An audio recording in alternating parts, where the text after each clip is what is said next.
Well, this evening I'm still teaching in Matthew and still moving through section 6 of Matthew's Gospel, which as I have written down, chapter 20, verse 29 through chapter 25, verse 46.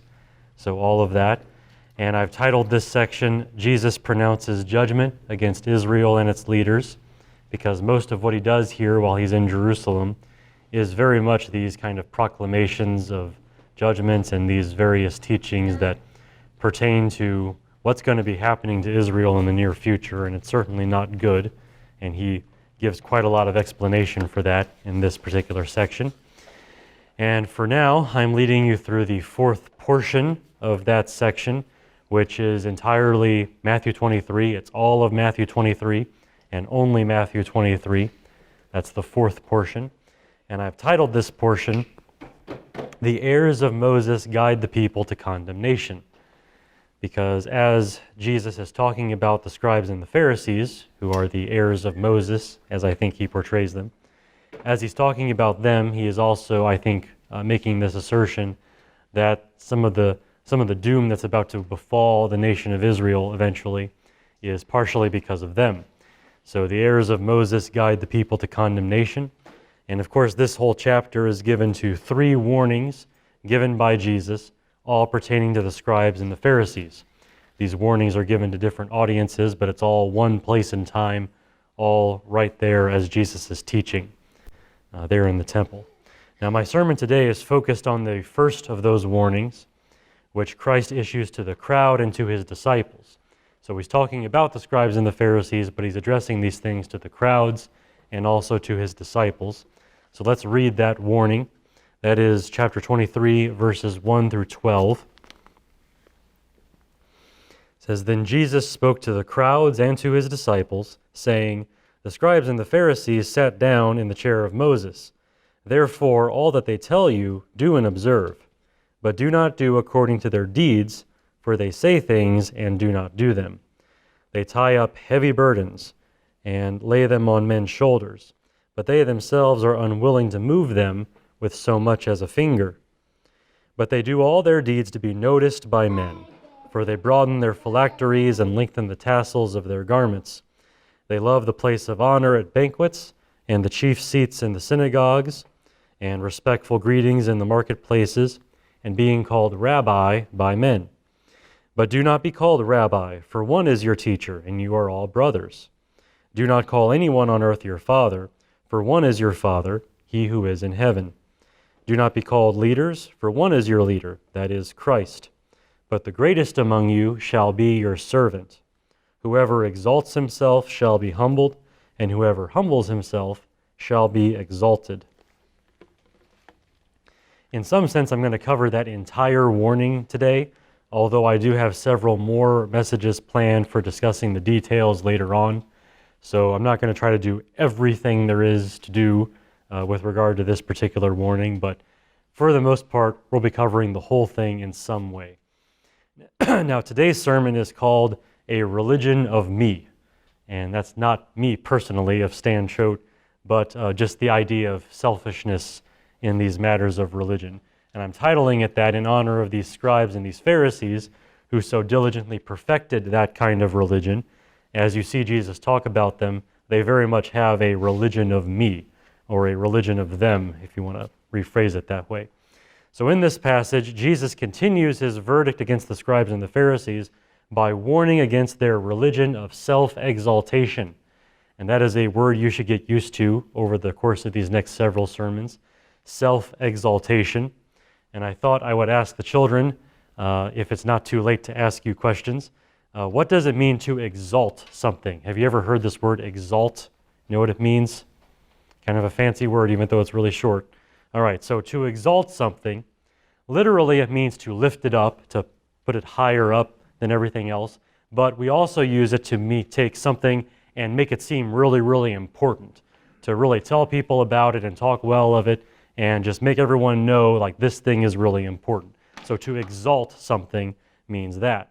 So we have also this idea then of exalting yourself, as in you, the things that you do and the things that you say are all focused on exalting yourself, on making yourself, high and lifted up, making yourself seem really important. And that's what I mean by self-exaltation. It's this idea of you taking great efforts to make sure everyone knows how important you think you are. And now whether you actually are important or not probably depends on the situation and is always in some sense limited, but nonetheless there are plenty of people who think very highly of themselves and want everyone to know just how important they are, at least in their way of thinking about themselves. Now the problem with that whole thing is this, and especially talking now of matters of religion, things that seem to be in service to God, there are people who use these kind of religious things like what we're doing right now as a way to exalt themselves. And I will continue as soon as I get my voice back. So in matters that normally would be about serving God or maybe serving other people, there are certain individuals who try to take those as things as an opportunity to make themselves look great, to exalt themselves. And of course the problem with that is such people are not really serving God and not really serving others, but only serving themselves. And the scribes and the Pharisees in the days of Jesus were very much like that. Jesus warns us against becoming like them. Much of what he has to say about these scribes and Pharisees, especially in this first warning, is that kind of warning, a warning against becoming like them in exalting ourselves. So as I said, Jesus continues his warning in that theme, a warning against self-exaltation, a warning against a religion of me, as I have called it. And my sermon for this passage has 3 headings, which I hope will get us started on this. The first heading is that Jesus condemns the scribes and the Pharisees for disregarding the law they preach in favor of the traditions they practice. So here there is a sort of setting aside of the law for no good reason at all except these other traditions that they want to keep. And then the second heading is that Jesus commands people to do and observe what the scribes and the Pharisees teach from the law of Moses, which is definitely a strange point to make, but it is here in some way in this passage, so I want to talk about that. And then finally, coming back around to what I consider the real main point for tonight and for this whole warning, Jesus counsels people against a religion of self-exaltation. So he encourages them to act differently than these scribes and Pharisees do in their very selfish kind of religion. Now, although I cannot really get to it until the last third really of my sermon, I really do mean to focus your attention on this religion of me and how bad it is. In other words, I want to prevent you from developing a religion of you. I want you to avoid this kind of self-exaltation in religion. And you could easily get distracted in this sermon because this passage raises a lot of difficult questions. A lot of difficult questions that I do want to answer, and I do want to spend the time answering them so that you can understand them well. But as I'm doing all that, and as I'm slogging through all of those details, I don't want you to forget the main point here, and the main flaw with these scribes and Pharisees really is their self-exalting way that they have about themselves. And I don't want you to lose sight of that. That really is my chief point to make tonight, and I will come back around to that toward the end of the sermon. But first, we got to work through this other stuff. So let's start here with this first heading. I have to start in somewhat of a difficult place. This is not the easiest point to make as an opening point to this sermon, but I think it will help us later if we get this out of the way now. So in this passage, this my first heading, Jesus condemns the scribes and the Pharisees for disregarding the law they preach in favor of the traditions they practice. So they disregard the law they preach in favor of the traditions they practice. And if that sounds a bit tangled, it's because it really is. The way they do this is, well, certainly not neat and tidy and certainly not good either. Now, as I proceed with this, you might say the question is this. Here's the question we're trying to answer. What are these heavy burdens which the scribes and the Pharisees lay on people's shoulders?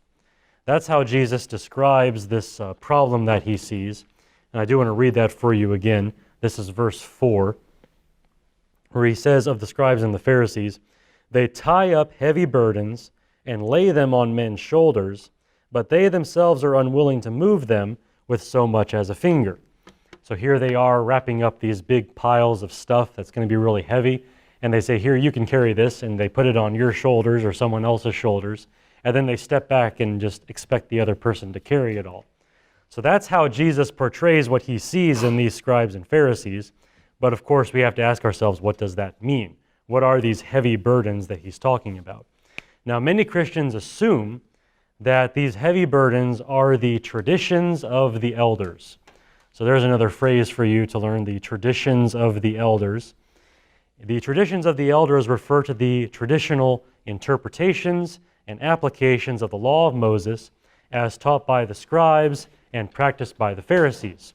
So the traditions of the elders, those are not the law itself, but they are a bunch of things that sort of built up around the law, a bunch of teachings and customs that they were very much interested in enforcing in Israel.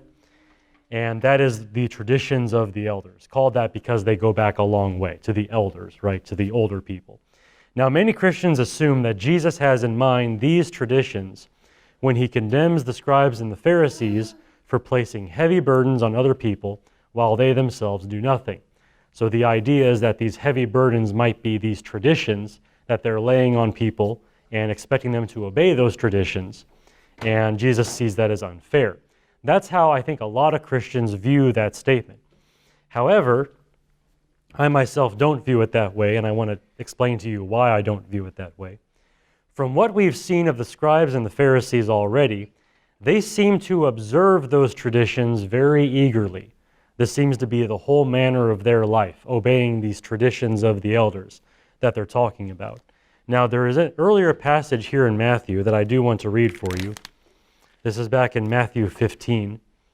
Matthew has recorded an event earlier in which we see the zeal of the scribes and the Pharisees for their traditions.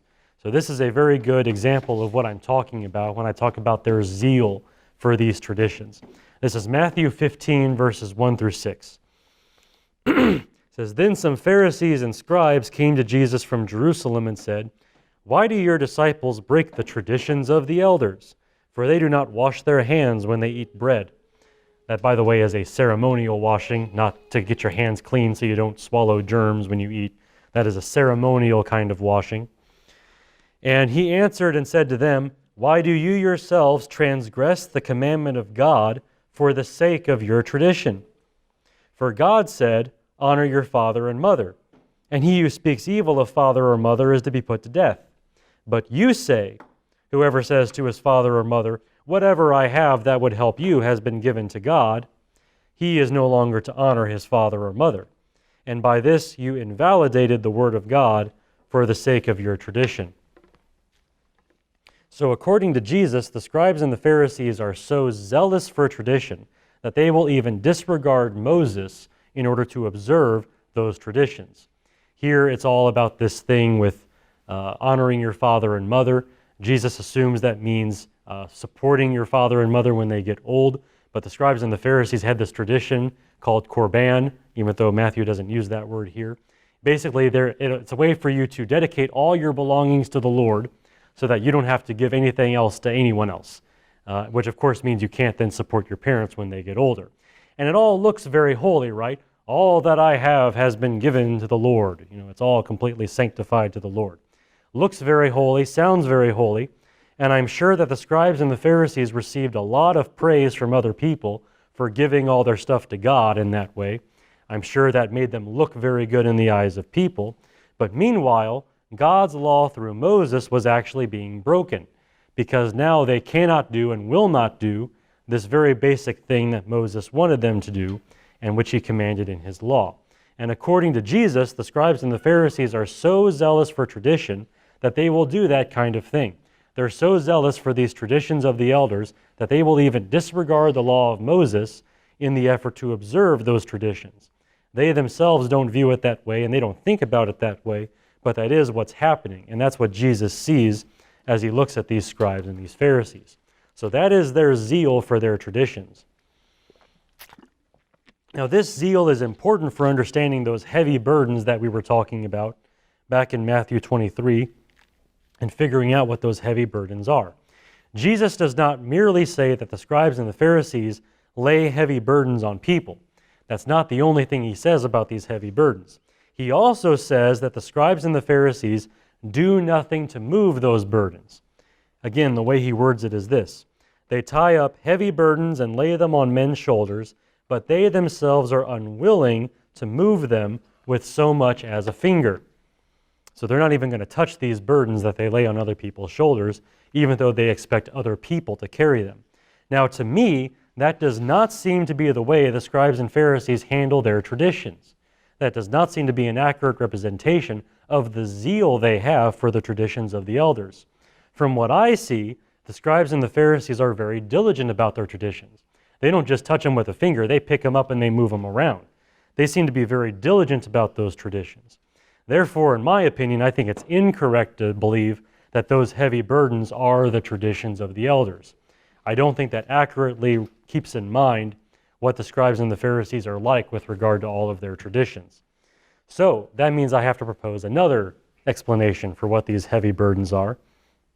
And as for me, I consider it more likely that these heavy burdens refer to the law of Moses itself, the actual law given by God through Moses.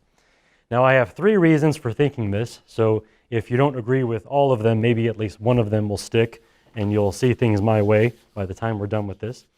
First argument, in this passage, Jesus connects the scribes and the Pharisees to Moses, saying that they sat down on the seat of Moses. That is how he begins this particular warning, saying that they sat down on the seat of Moses. Now, given that connection, it seems that Jesus views the scribes and the Pharisees as preachers of Moses, even if they are not very good preachers of Moses. That is still the way he's portraying them for the purposes of this particular warning, as men who have inherited to some degree the position of Moses over the people. That creates a very strong connection to the law of Moses, which is one of my reasons for thinking that those heavy burdens actually refers to the law of Moses. So there's reason number one. Secondly, from the earlier passage in Matthew 15, we see that the scribes and the Pharisees have a habit of disregarding Moses in favor of their traditions. So it's not just that they're really zealous for their traditions, they will just completely forget about what Moses commanded and no longer concern themselves with that because they're so caught up in their traditions. To me, that sounds like these heavy burdens, which the scribes and the Pharisees will not move. Yeah, in the synagogues, they'll read from the law of Moses every Sabbath, but then they expect everyone else to obey those things, while they themselves are busy keeping all these traditions that have been handed down to them. So to me, it seems more like those heavy burdens being placed on other people's shoulders while they won't even touch them. I think that's more accurately connected to the law of Moses than the traditions of the elders. So there's my second reason. Finally, my third reason, I can point to another early Jewish Christian who refers to the law of Moses with language very similar to that of a heavy burden. In other words, Jesus, if I'm right, Jesus would not be the only one to compare the law of Moses to a kind of burdensome thing. And my example of this is Peter, the Apostle Peter, and my passage for this is Acts chapter 15. You don't necessarily have to go there, but I'm going to read one verse from that chapter. This is from Acts chapter 15, and in that chapter, the whole debate going on is whether Gentile Christians should be required to obey the law of Moses. So these are not Jewish believers, but they are believers in Jesus, and the whole question is, should we require them to keep the law of Moses? And the Apostle Peter has something to say about that, something very strong to say about that, in fact. He says this in verse 10 of chapter 15. Now therefore, why do you put God to the test by placing on the neck of the disciples a yoke which neither our fathers nor we have been able to bear? So Peter's picture for the law of Moses is this big yoke, so basically this big wooden harness that you would use on an animal to make them plow for you. He thinks of the law of Moses as being like that, a big heavy yoke which Israel could not bear, neither that generation nor any prior generation. You could say it was a heavy burden. If you had a yoke put on your neck and you were required to drag around some farmer's plow, you would consider that to be a heavy burden. And that is how Peter portrays the law of Moses, which sounds very similar to what Jesus says about these heavy burdens being handed off to other people by the scribes and the Pharisees. So for all of those reasons, or you can take your pick from any of them if you find only one of them convincing, but for all of those reasons, I consider it more likely that the heavy burdens that Jesus is describing here refer to the law of Moses itself, that the scribes and the Pharisees portrayed themselves as preachers of Moses, and they certainly seem to be that way, but in reality, they expect other people to do all the heavy lifting with regard to the law of Moses, and they're going to go over here and follow their traditions because they think those are better. Therefore, if I'm right about that, Jesus condemns the scribes and the Pharisees for disregarding the law they preach in favor of the traditions they practice. They do preach Moses in the synagogues every Sabbath, but when it comes to actual life, they're more concerned with the traditions of the elders, and they're going to obey those, even if it puts them at odds with what Moses actually commanded. And I think if we reread the passage with that understanding, it does make sense. So I'll just reread that for you for good measure. I'll read verses 1 through 4 back here in Matthew 23. It says, Jesus spoke to the crowds and to his disciples, saying, the scribes and the Pharisees sat down in the chair of Moses. Therefore, all that they tell you, do and observe, but do not do according to their deeds, for they say things, but do not do them. They tie up heavy burdens and lay them on men's shoulders, but they themselves are unwilling to move them with so much as a finger. So for my part, anyway, just as I read that, it makes sense to me to view those heavy burdens as the law of Moses. And for my part, I am proceeding through this sermon on the basis that Jesus is condemning the scribes and the Pharisees for disregarding the law of Moses in favor of their traditions, which they actually practice. So that's my assumption for the rest of this sermon. If you don't agree, you can probably go to sleep now and just forget everything else I have to say. Maybe not that extreme, but that is what I think, and I am proceeding along that line. So let's go on to the second heading, which is another difficult question and another complicated argument. And to be honest, you should probably get used to that for the entirety of Matthew 23, because there's a lot of difficult things in this chapter. But here and now, we're going to focus on just one question here and one other issue. And in this warning, I think Jesus also commands people to do and observe what the scribes and the Pharisees teach from the law of Moses. So that's the assertion I'd like to make here in this second heading, that Jesus commands the people to do and observe what the scribes and the Pharisees teach from the law of Moses. And here I'm focusing more on verses 2 and 3, really the first half of verse 3, where he says, the scribes and the Pharisees sat down on the chair of Moses, therefore, all that they tell you, do and observe. So my whole aim here in this particular heading is to figure out what that means and how they were supposed to obey that. Now, the command from Jesus does seem very much out of place. It's not at all what you would expect him to say at this point, because he has already warned his disciples to beware of the teaching of the Pharisees. This is not the first time he has warned the people about, or warned his disciples at least, about the scribes and the Pharisees and those kinds of people. I want to go back in Matthew earlier and read something else for you. This is back in Matthew 16. It is a lengthier passage I plan to read. You don't necessarily have to go there, but you can if you want.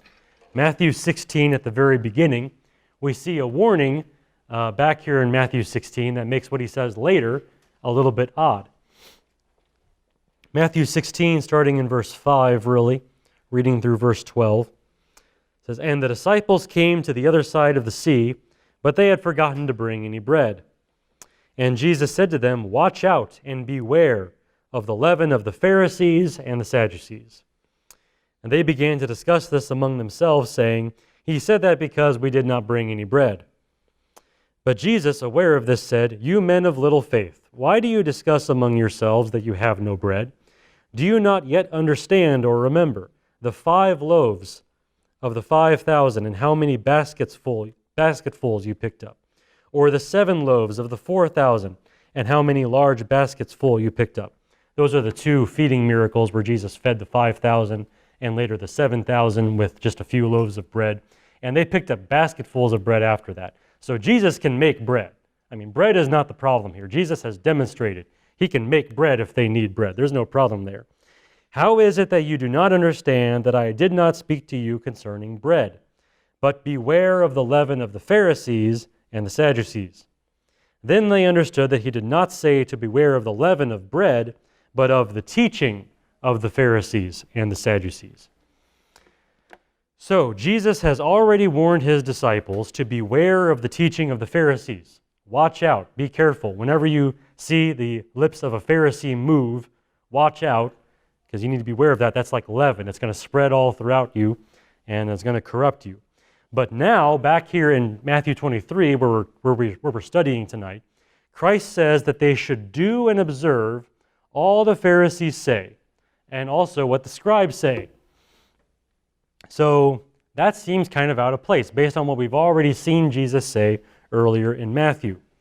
Now, the difficulty of this new command is softened somewhat by remembering that Christ portrays the scribes and the Pharisees as teachers of the law of Moses. If you view it that way, the problem with this passage becomes a little bit less of a problem. The scribes and the Pharisees may very well be self-exalting hypocrites who disregard the law in favor of traditions that actually work against the law itself. That may be true, and I think that is true. Jesus is right to say that. Even so, the people of Israel only knew the law of Moses as it was read aloud by the scribes every Sabbath in the synagogues. People didn't have printed Bibles back then that they could carry around with them and keep in their homes. Books were expensive because they were hard to make. If you wanted to hear the law of Moses, you had no choice but to go to the synagogue every Sabbath and hear some scribe read it out loud to you from the Scriptures. And as for the Pharisees, they still very much prided themselves as being disciples of Moses. Jesus finds fault with them for thinking that. Nonetheless, that is how they would view themselves. So there is this connection very much between the scribes and the Pharisees and the law of Moses. And also, as I explained in my first heading, those heavy burdens that they're laying on people probably does refer to the law of Moses itself. It is their teaching of the law every Sabbath in the synagogues according to their practice, their position of authority there in the synagogues. And so, the difficulty of this command to do and observe all that the scribes and the Pharisees say is lessened somewhat if we remember that Christ portrays these men as teachers of the law of Moses. Not very good teachers, not consistent teachers by any means, but they are the ones sort of holding forth the law for people every Sabbath in the synagogues and teaching that law in some way. So if we remember that, some of the difficulty of this command goes away. Telling them to do and observe what the scribes and the Pharisees say really just reduces down to Scripture from the law of Moses.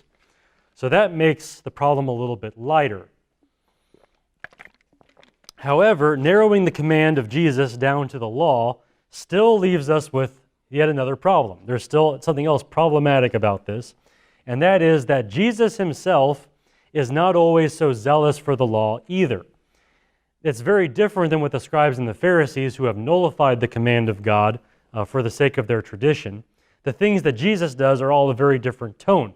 Nonetheless, in his own ministry, he doesn't seem to be the most zealous proponent of the law of Moses.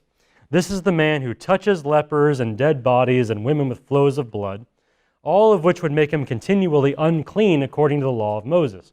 These are things that you should try not to do if you're trying to follow the law of Moses, because you don't want to be ceremonially unclean. But Jesus, he'll touch the lepers while he heals them. He'll touch dead bodies to raise them up from the dead. He'll do those kinds of things. He doesn't care. Also, this is the man who heals on the Sabbath and does other kinds of work on the Sabbath and never once denies that it is a form of work. You might expect to see Jesus do that when he does these things and say, oh, this isn't really work. This is something else. But he never says that, and in fact in John he even goes so far as to say, yes, I'm working because my Father is working on the Sabbath, so why should I not be working? So Sabbath law, like one of the 10 commandments, Jesus doesn't seem to care so much about that. Furthermore, at the very time Jesus rebukes the scribes and the Pharisees for disregarding Moses, Jesus himself overturns part of the law of Moses. And I'm referring back here to Matthew 15, which I'll read to you again a little bit later on in that passage. Just again, this is him. He just got done rebuking them for setting aside the law of Moses in favor of their traditions. And then he says this in verses 10 and 11. After Jesus called the crowds to him, he said to them, "Hear and understand, it is not what enters into the mouth that defiles the man, but what proceeds out of the mouth. This defiles the man." So whatever you take into your mouth, whatever you eat, that doesn't make you unclean, which is in complete disregard to a huge chunk of Moses' law in which there's all these foods that will make you unclean. So don't eat those. Don't take those into your mouth. But Jesus, he's doing away with those food laws. And that's the kind of thing you get when you look at Jesus. Now with him, it's not this callous disregard. He's not blinded by tradition. He's bringing in a new law for the kingdom of God. There's reasons for what he is doing. And in another sermon, we would talk about those kinds of things. But my point right here and right now is this. It's so strange that Jesus would tell people to do and observe what the scribes and the Pharisees teach them from the law of Moses when Jesus himself is in the process of abolishing much of that law and in fact replacing it with a new law for the kingdom of God. It's very strange. So why would he tell the people to do and observe all that the scribes and the Pharisees are trying to teach them from the law of Moses? That's a hard question to answer.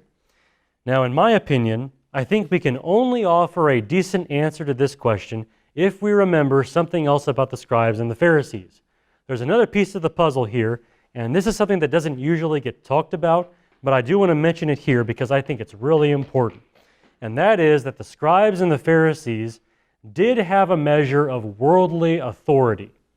So we're not talking about, the authority they would have as religious leaders.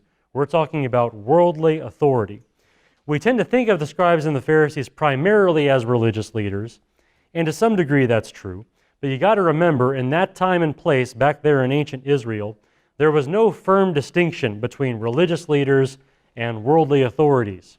Those things were very much often the same kinds of people, the same people having the same kind of authority both ways here. This whole church-state separation that we have didn't exist back then. For them, they were all very much one and the same. Think about this all the way back to Moses himself. Moses was not merely a teacher, but he was also a judge and a lawgiver. Those are very secular, very worldly kinds of authority. And the scribes and the Pharisees sat down in the seat of Moses. They've inherited that. They too would have a mixture of religious authority, but also worldly authority. Now, in keeping with that, the local synagogue actually functioned as a court of law. This is again something that isn't usually taught or mentioned, but we actually do see this in the New Testament.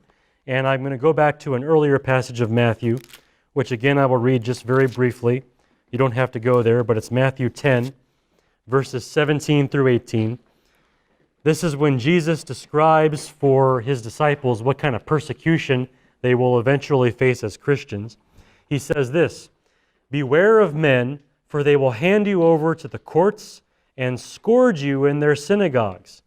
And you will even be brought before governors and kings for my sake, as a testimony to them and to the Gentiles."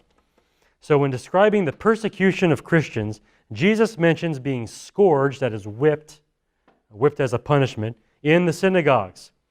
So they're in this place where they meet to gather together to hear the scriptures read and to pray and to sing praises to God. Somebody might get whipped if they have been living in disobedience to the law of Moses. That might actually happen. Strange to think, the equivalent of that today is the church meeting. Imagine if someone came here and they've been, very bad and we're going to whip them in front of everyone to make an example of them. That can happen in a synagogue. That sort of thing did happen because the synagogues did function like a court of law. It wasn't just where you met with all the religious people every week. The people there, and especially the leaders there, like the scribes and the Pharisees, they had a measure of worldly authority to punish people. They were the judge and the jury. The scribes and the Pharisees very often were. They could actually dole out punishments for people that were not keeping the law properly. And we can also see the judicial power of these synagogues in the life of Paul before he was a Christian, when he himself was a Pharisee. So he's one of these people that Jesus is talking about when he's rebuking these scribes and these Pharisees. And there's something that Paul says about himself over in the book of Acts that is very relevant for this point. This is Acts 26, verses 10 through 11, where Paul says this, describing his earlier activity as a persecutor of Christians. It says, "And this is just what I did in Jerusalem. Not only did I lock up many of the saints in prisons, having received authority from the chief priests, but also when they were being put to death, I cast my vote against them. And as I punished them often in the synagogues, I tried to force them to blaspheme. And being furiously enraged at them, I kept persecuting them even to foreign cities." So part of Paul's persecution of Christians that he mentions there, part of that is punishing people in the synagogues. Hey, here's one of us that's become a Christian recently. Get him up here. Let's whip him. These Christians cannot be tolerated. That can happen in the synagogue. There is really a secular power there in the synagogue. It's a kind of court of law. Now, here's the connection with Matthew 23. As Christians, we are commanded to submit to worldly authority as much as we possibly can without denying Christ. Right? That's part of the whole thing we're supposed to be doing. We're supposed to live lives that are peaceful. We're not supposed to be rebellious. We're supposed to honor people who are in authority over us, even if we disagree with them. As much as we possibly can without denying Christ, we are supposed to submit to worldly authorities. That would also apply to early Jewish Christians living there in Israel, where the scribes and the Pharisees had a measure of worldly authority and could whip you for being a Christian, or for this reason or that reason. Now, sometimes those early Jewish believers would have no choice but to face a scourging in the synagogues. If they really want to tie you down and whip you for being a Christian, they're going to do that. They have the authority to do that. But as much as possible, they were supposed to avoid that kind of thing by submitting to the laws of that place and time, which were, for the most part, the law of Moses there in Israel. That's the law that was being enforced through those synagogues and through those courts of law that would operate through the synagogues. On that basis, therefore, I think, Jesus commands people to do and observe what the scribes and the Pharisees teach from the law of Moses. Okay, the law of Moses might be on its way out in favor of the kingdom of God and the teachings and the example of Christ, but there in Israel, it's still the law of the land, and there are authority figures actually enforcing those laws. And in some cases, the Christians need to fall in line with that as a matter of submitting to worldly authorities. Now, Jesus himself seems to model this for us on some occasions. He's not always demonstrating the law of Moses being set aside in favor of the kingdom of God. Sometimes he very much goes along with things in order to avoid a problem.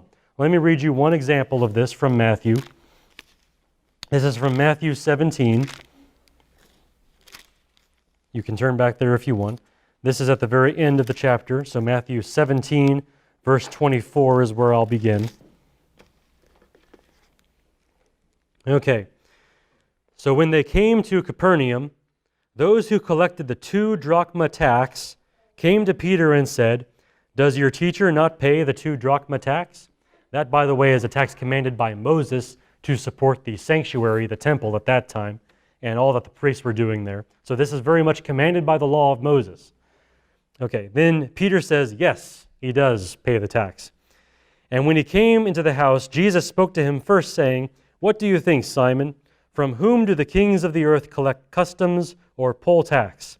From their sons or from strangers?" And Peter said, "From strangers."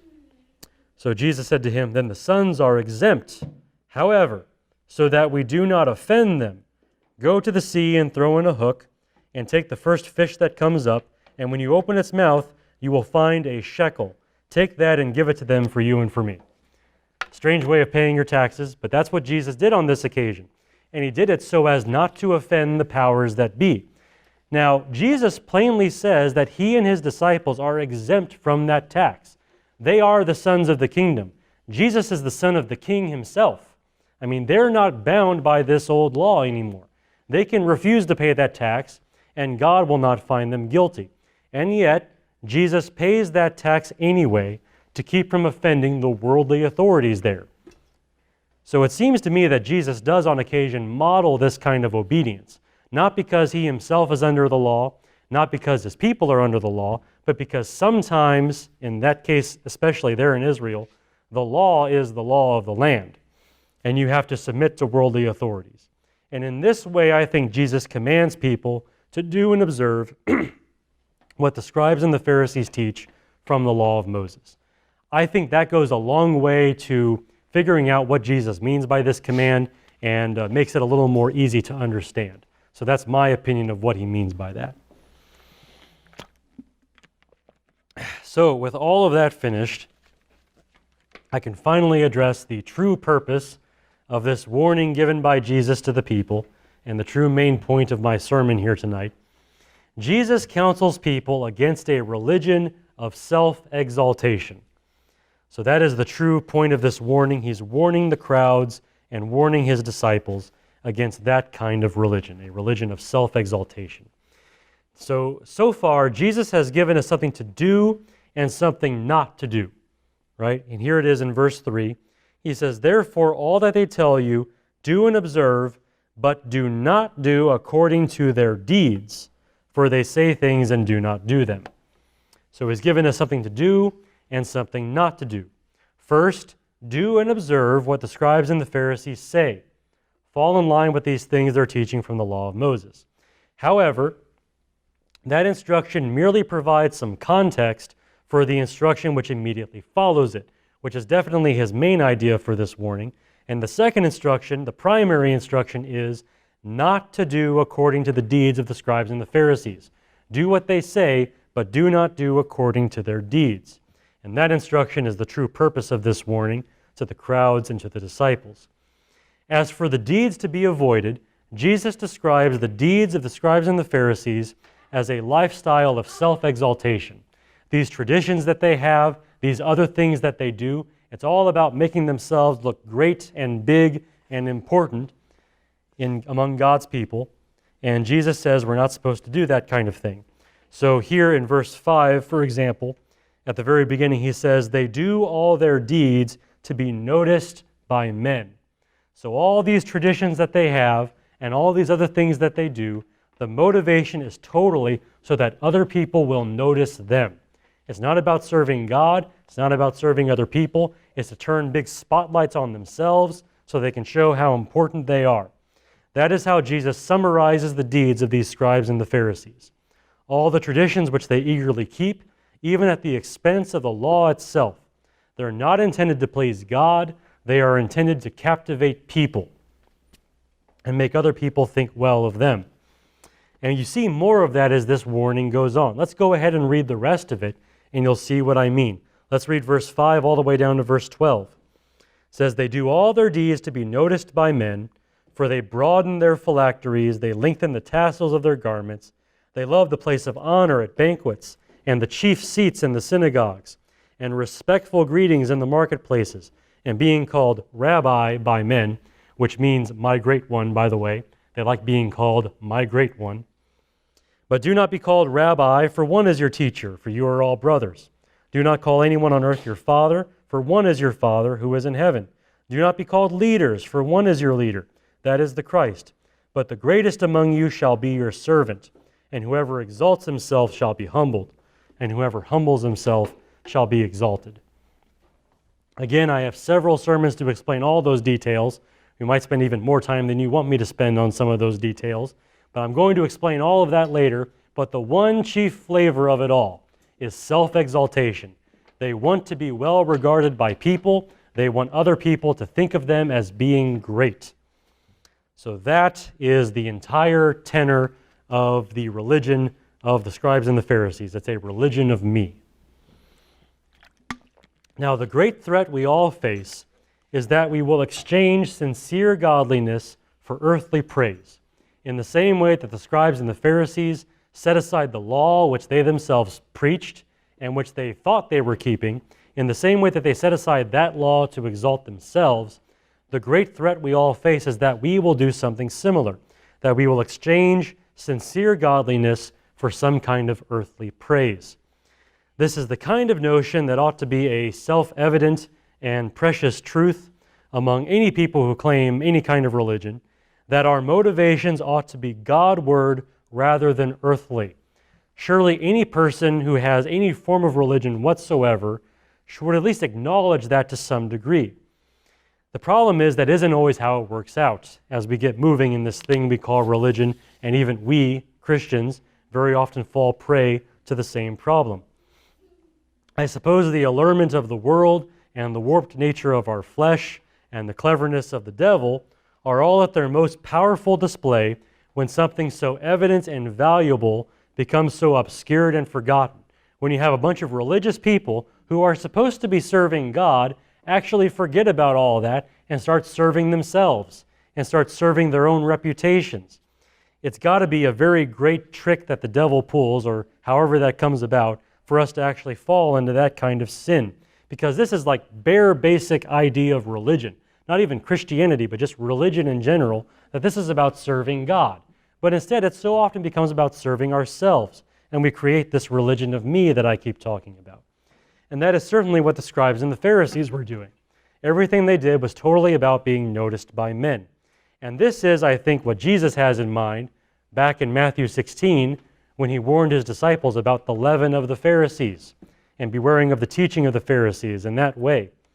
Leaven has a way of spreading throughout the bread when you put it in the bread.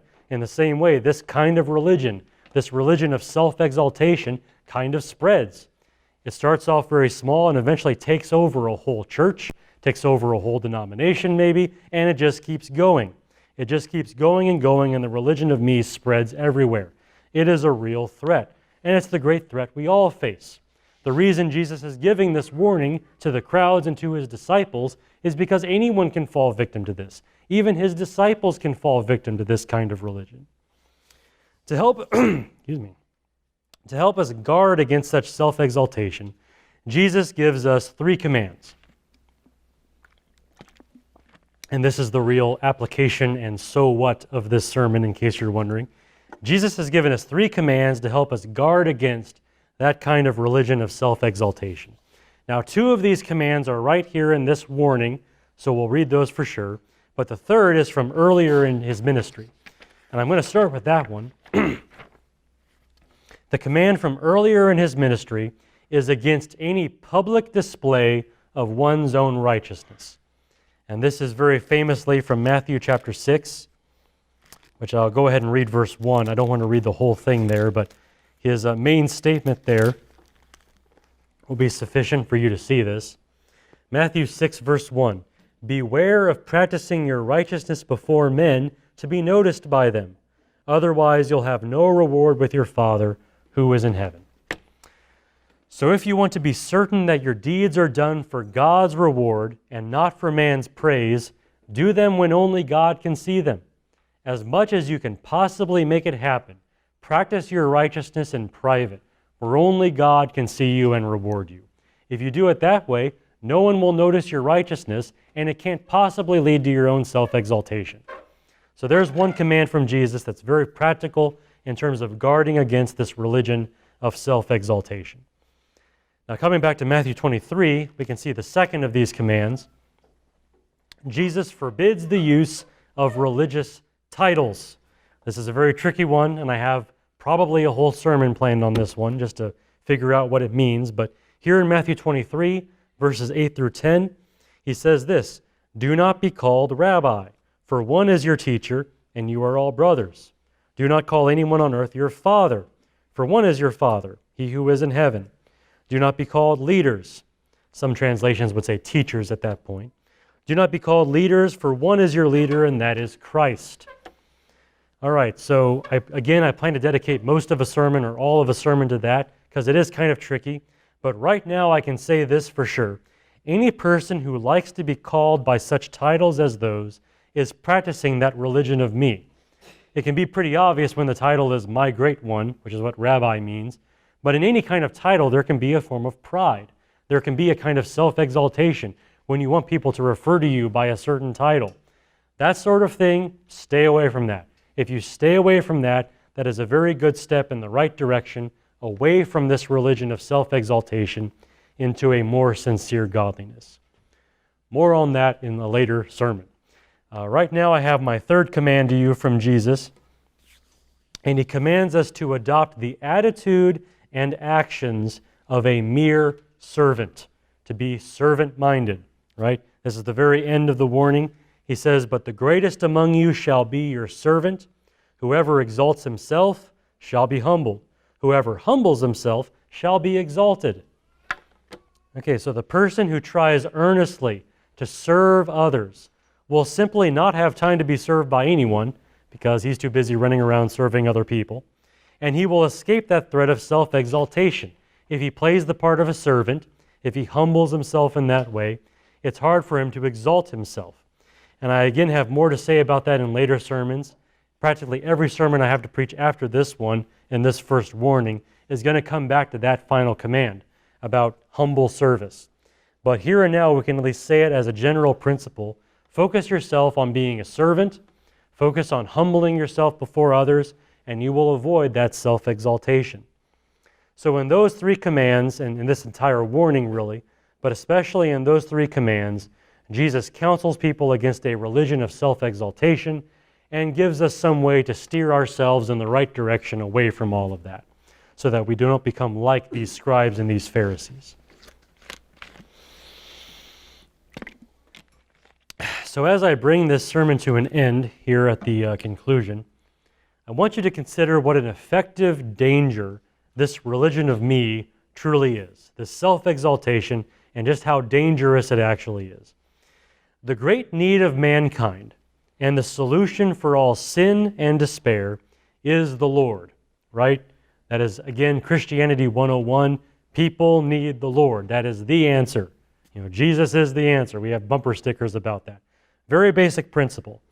Now, when dealing with the souls of most people, you can exhort them to seek the Lord for salvation and serve Him with cheerfulness. You can make that your primary way of dealing with people. Seek the Lord. Cry out to God. Become a follower of Jesus. You can at least say those things very basically to most people, and that'll hit somewhere near what they need, right? But tell me this. What can you do when the medicine becomes a poison? What can you do when that medicine goes bad and actually becomes part of the problem? When all of your ideas about seeking and serving God become bound to the exaltation of yourself, the cure becomes death, right? Telling people to seek the Lord now doesn't help them because all of their ideas about seeking the Lord are actually about making themselves look great. When you have this kind of religion that the scribes and the Pharisees had, that's what it turns into. The thing that was supposed to help you, the thing that was supposed to save you, actually damns you now because you've got it all messed up in your head and you've got this idea in your mind that all your religion is about making yourself look great. When that happens, our own humility at that point becomes the one thing that allows the medicine to stay medicine. Keeping this humble attitude, this servant attitude, not exalting yourself, but keeping that kind of humble attitude. That's the one thing that's going to guard you against this dilemma that we have with some people when their ideas of religion become corrupted by self-exaltation. So all that to say, the stuff I'm talking about tonight and the stuff Jesus is talking about in this warning, this is really important. This is soul-saving stuff, or at least it keeps you from falling victim to the kind of religion that the scribes and the Pharisees had, where they were damning themselves even as they thought they were pursuing God. So this stuff that we're talking about here is really important. And to that end, Jesus gives this warning. That is the purpose of this first warning, to sway the crowds and his disciples away from all that and steer them toward humility and service instead of self-exaltation. And again, as I was talking about that, I had 3 headings for you. I'll review those things and then we'll be done. So first of all, Jesus condemns the scribes and the Pharisees for disregarding the law they preach in favor of the traditions they practice. Again, that was my commentary on the heavy burdens and how I think they refer to the law itself, and how the Pharisees like to put the law on other people, but they themselves don't even bother with it. Secondly, Jesus commands people to do and observe what the scribes and the Pharisees teach from the law of Moses. And my main point there was that the scribes and the Pharisees are still worldly authorities. They still have that degree of authority, even over people who are Christians. And to that degree, there was some need in that time and place to actually obey what these men were teaching, even if they didn't do it themselves. You still had to fall in line with what Moses said because you were living in Israel at that time. And you didn't want to get scourged in the synagogue every Sabbath over those things. And then finally, the real point tonight, that Jesus counsels people against a religion of self-exaltation. And he gives 3 commands for how to escape it. One of them being, do your deeds of righteousness in private, avoid the religious titles, and avoid being called by those things, and also primarily adopt the attitude and the actions of a humble servant, rather than as a self-exalting master. So that is what I had to say to you tonight. And again, I have more sermons on this warning that'll go in greater detail about a lot of this. I think next time we get to talk about the wonderful topic of phylacteries and tassels. So we'll definitely dive into that next time I teach. But for now, we're done with this first warning for tonight. Are there questions about any of this or comments that you all have? We can try to deal with those things before we leave.